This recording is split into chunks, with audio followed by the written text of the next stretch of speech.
இந்திய அளவில் தளபதி விஜயின் கடைசி படமான ஜனநாயகன் படத்தின் மீது ஒட்டுமொத்த எதிர்பார்ப்பும் இருக்கிறது.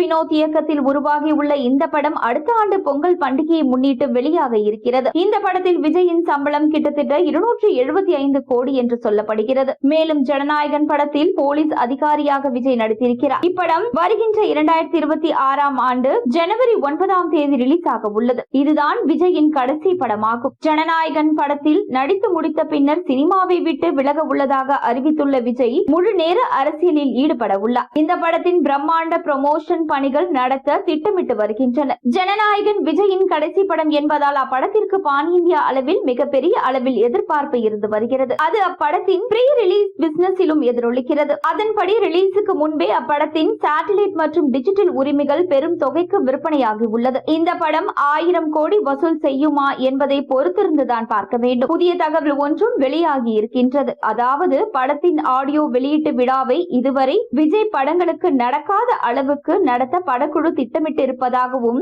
இதற்கு விஜயின் அனுமதியும் விரைவில் வாங்க இருக்கிறார்கள் என்றும் சொல்லப்படுகிறது. இதில் விஜயின் குடும்பத்தினர் மற்றும் நண்பர்கள் பலரும் கலந்து கொள்ள வாய்ப்பிருக்கிறது. மேலும் திரைப்பிரபலங்கள் பலரும் இந்த விழாவில் என்ட்ரி கொடுக்க வாய்ப்புள்ளது.